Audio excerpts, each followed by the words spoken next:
Hello.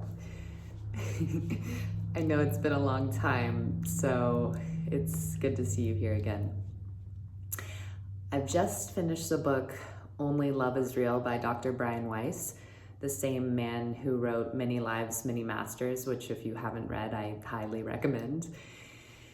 And I was also listening to a video last night that my friend Susie sent me about the difference between the doctrine of Paul and the doctrine of Jesus, and how really love is all about good works and service, not about arguments about beliefs of the philosophies of what is right or wrong.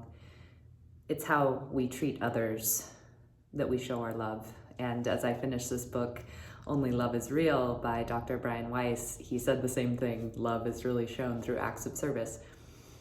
So here I am on YouTube again because I felt that putting a video out might be some act of service that I could give if it provided some help in any way, shape, or form. And the reason I say this is because lately I haven't been recording videos since I've been helping myself.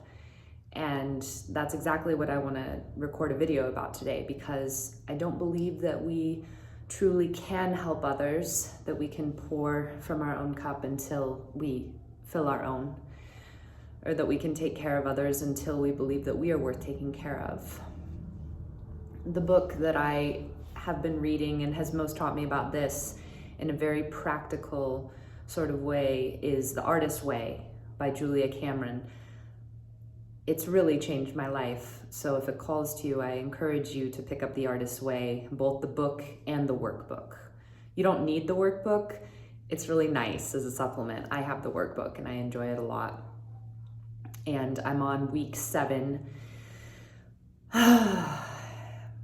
So I would put in a nutshell the meaning of that book to be: our natural function as human beings is to create, because we are like the one who created us, God, creator, source, love.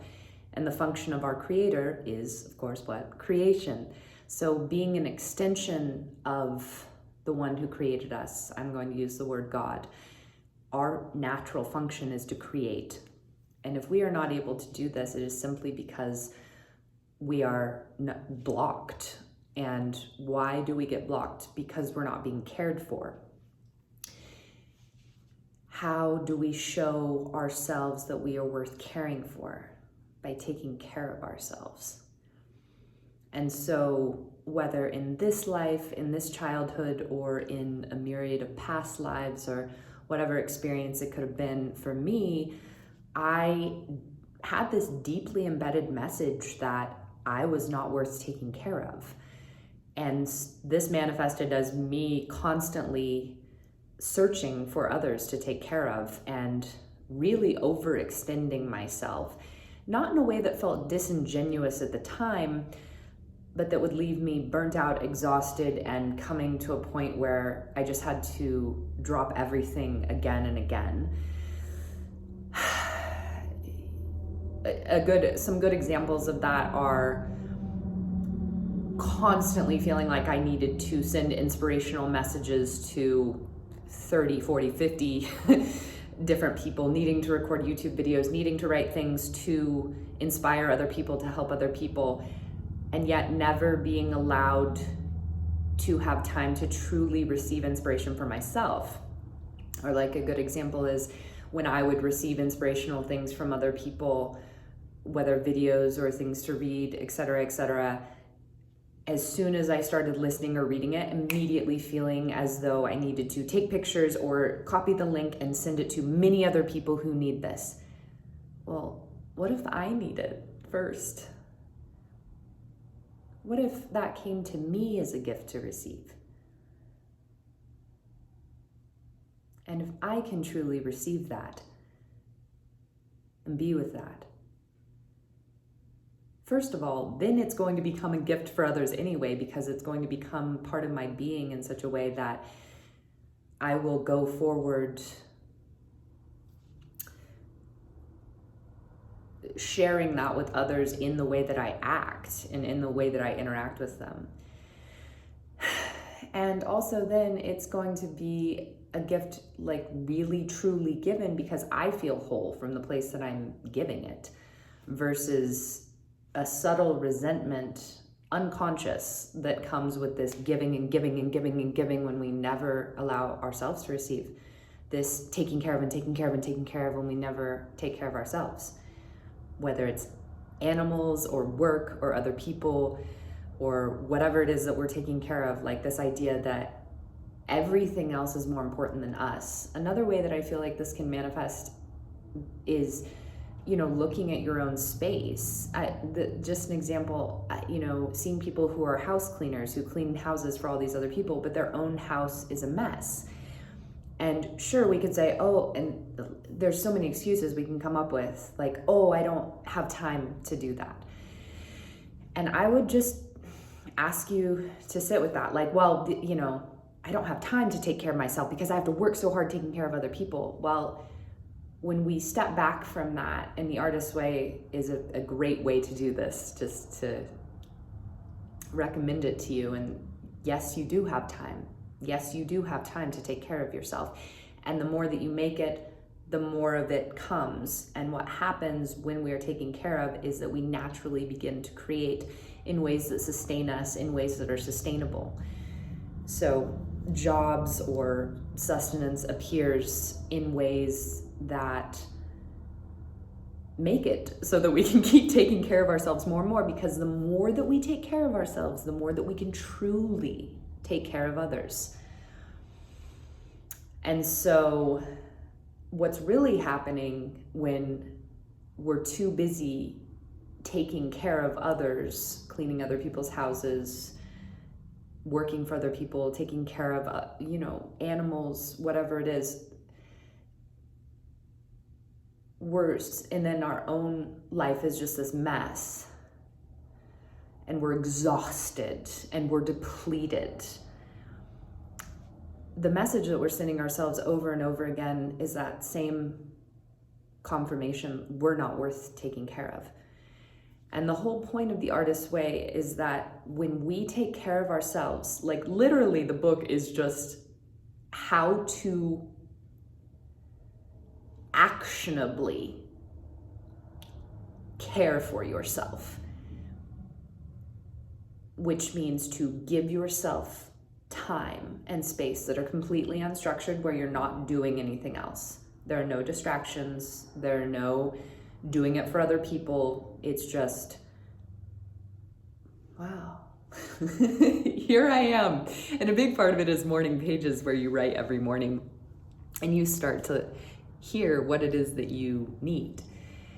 And when we take care of ourselves, our natural function reemerges, and we're just naturally creative, and it naturally serves others.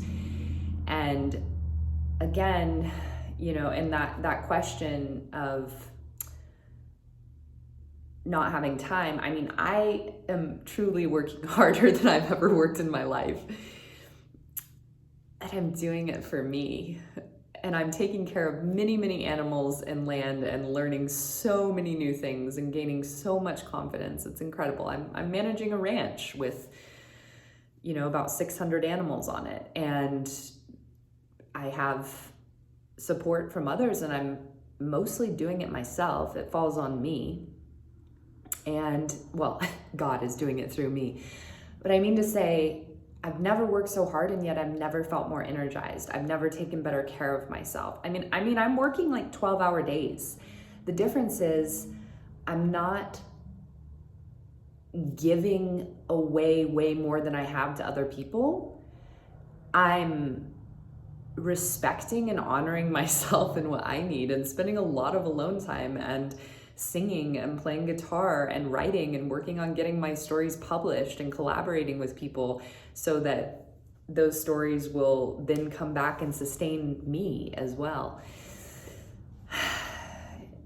Just a couple other examples of this. It's like, waiting to hang up all of the pictures in my cabin, or cook for myself in ways that I like to cook, waiting for a friend to come over for that to happen, or a partner to materialize. And then it's like, why am I not, and don't get me wrong, my cabin was already magical, but still these things that I'm waiting for someone else for it to be worth doing, and just questioning that every time it happens. Like, why am I not worth cooking for? Why am I? Or things like, wanting to get my singing out there, even things like that, which that will happen. The first part of that process is, why am I not worth singing for? And why have I helped all of these other people with their creative endeavors and ideas and music and acting and writing, and not helped myself with that and followed through in a way that sustains me? So this is where I'm at. Like, how can you actionably demonstrate to yourself in your life, in just the littlest ways? I mean,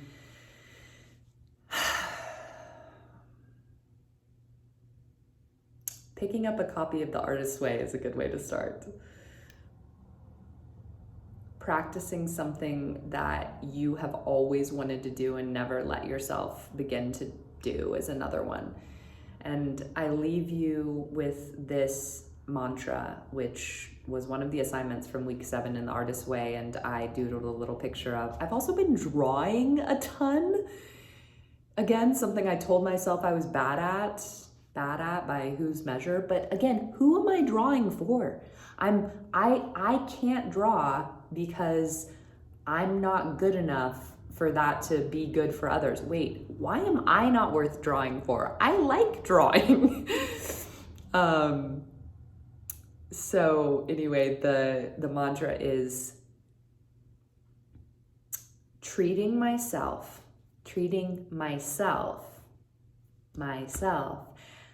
like a precious object makes me strong. Treating myself like a precious object makes me strong. What little things can you do to show yourself with action, through acts of service to yourself, tangible acts of service? How can you make your space safer and more loving and more artistic, very much like you would for a child? That child is you. How can you treat yourself more like a precious object? You are worth taking care of. You are.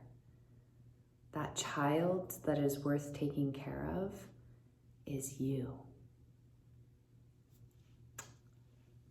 I believe in you.